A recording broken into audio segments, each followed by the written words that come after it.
Hello friends, नमस्कार। Smart study solution के इस यूट्यूब चैनल पर आप लोग का स्वागत है।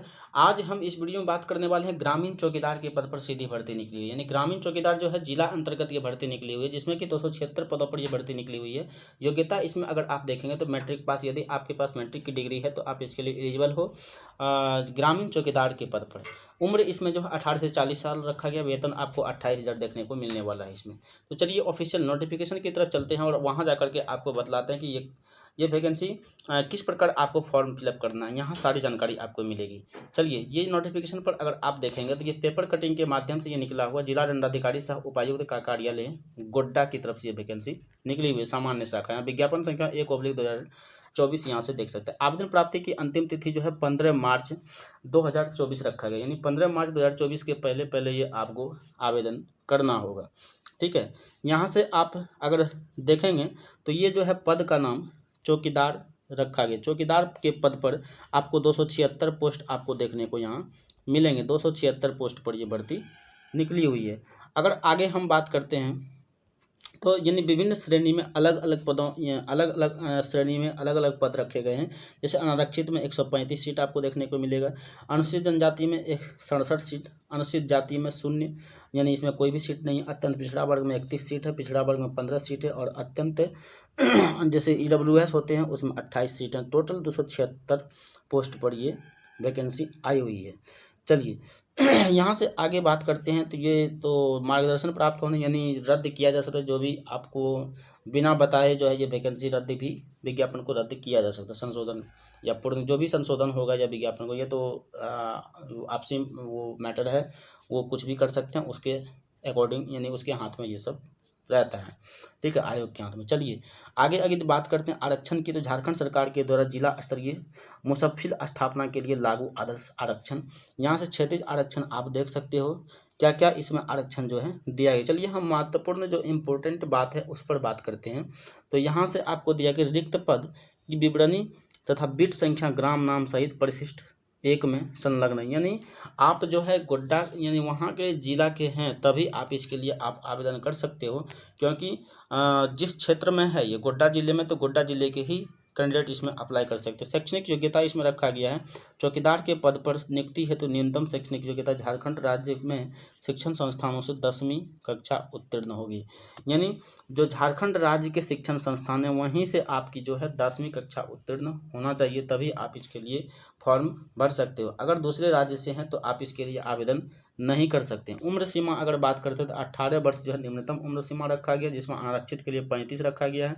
पिछड़ा वर्ग अत्यंत पिछड़ा वर्ग के लिए 37 रखा गया। महिला अनारक्षित पिछड़ा वर्ग अत्यंत पिछड़ा वर्ग के लिए 38 रखा गया। अनुसूचित जनजाति अनुसूचित जाति के लिए आपका पुरुष महिला दोनों के लिए 40 साल रखा गया है। अगर यहाँ आगे बात करेंगे तो यहाँ से अभ्यर्थियों को संबंधित बीट 6 नंबर पॉइंट में देखेंगे, अभ्यर्थियों को संबंधित बीट क्षेत्र का अस्थायी निवासी होना अनिवार्य होगा। यानी जिस क्षेत्र में हैं आप, ठीक है, जिस क्षेत्र से आपका निवास है वहीं से आपको अस्थायी निवासी हैं तभी आप इसके लिए आवेदन कर सकते हैं। ठीक है, उसमें आपको बीट क्षेत्र का देना होगा नंबर। अभ्यर्थी को साइकिल चलाने का ज्ञान होना आवश्यक है। चौकीदार के पद पर नियुक्ति जिला स्तर पर होगी, यानी आपके जिला में ही भर्ती होगी। उनका पदस्थापन यथासंभव उनके आवासीय बीट क्षेत्र के अंतर्गत होगा। सामान्यतः उनका स्थानांतरण नहीं किया जाएगा। यानी गोड्डा जिला में ही होगा, लेकिन गोड्डा जिला में अलग अलग प्रखंड हैं, वहाँ से आपको जो है उस थाने में वहाँ से आपको दिया जा सकता है। ठीक है, नियुक्ति प्रक्रिया की यदि बात करें तो नियुक्ति प्रक्रिया जो है चौकीदार के रिक्त पद पर नियुक्ति आवेदन पत्र उपायुक्त के कार्यालय में आमंत्रित किए जाएंगे और इसका व्यापक प्रचार संबंधित थाना पंचायत अंचल में किया जाएगा। साथ ही व्यापक प्रचार के कम से कम 2 स्थानीय समाचार पत्रों को शामिल किया जाएगा।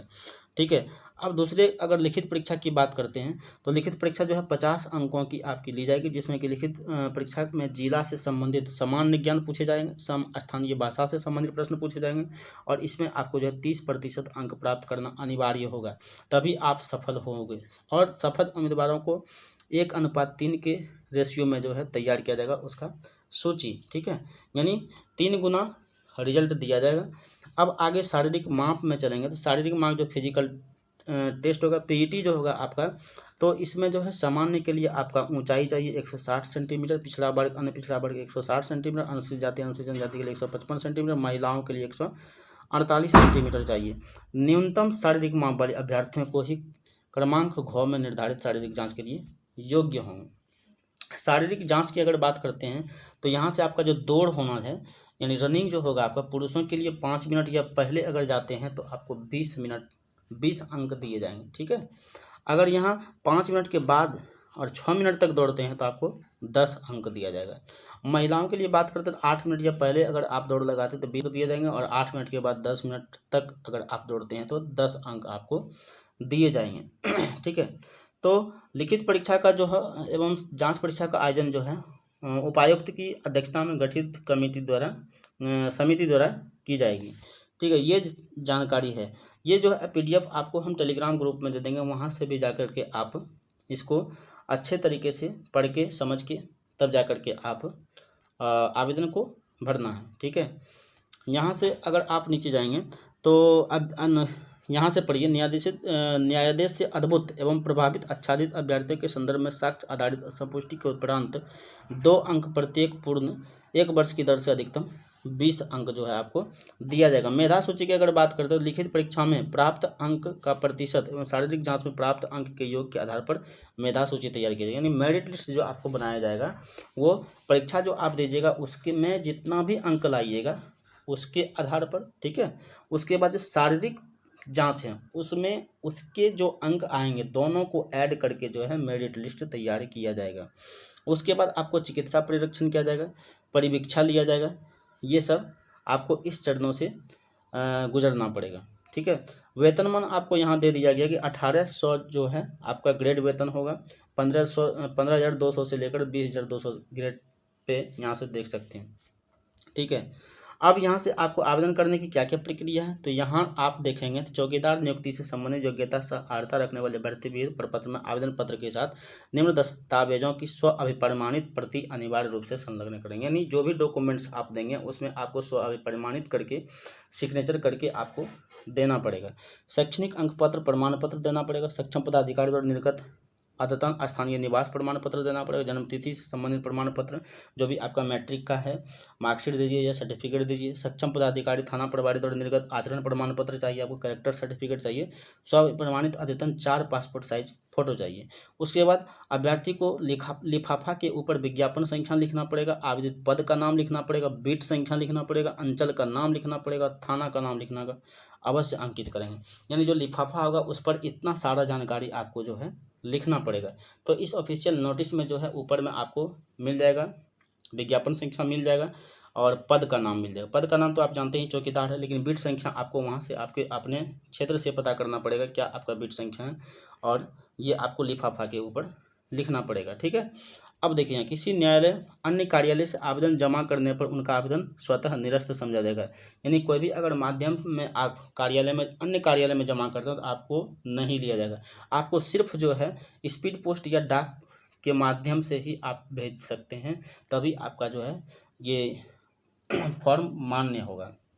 उसके बाद अन्य विवरण जिला के अधिकृत वेबसाइट इतना पर जा करके आप देख सकते हैं और वहाँ से फॉर्म को डाउनलोड भी कर सकते हैं। इस वेबसाइट पर जा करके वहाँ से फॉर्म को डाउनलोड कर सकते हैं, या तो हमारे टेलीग्राम ग्रुप में जाके वहाँ से इस फॉर्म को डाउनलोड कर सकते हैं, वहाँ फॉर्म आपको दे दिया जाएगा।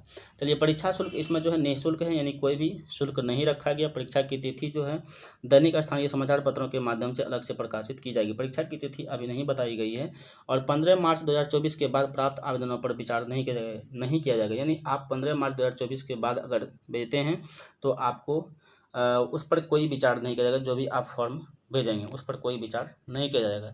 ये सारी जानकारी इस वीडियो में निकल कर आ चुकी है। तो चलिए ये जानकारी आपको कैसा लगा कमेंट में ज़रूर बताइएगा, और आपको फॉर्म चाहिए तो हमारे टेलीग्राम ग्रुप से ज्वाइन कर ले जाइए और वहाँ से आपको ये फॉर्म देखने को मिल जाएंगे, और ये नोटिफिकेशन भी आपको वहीं टेलीग्राम ग्रुप में दे दिया जाएगा। तो दोनों फॉर्म और ये PDF दोनों आपको वहाँ मिल जाएगा। तो आप लोग भरिए और मिलते हैं एक नेक्स्ट वीडियो में, तब तक के लिए धन्यवाद।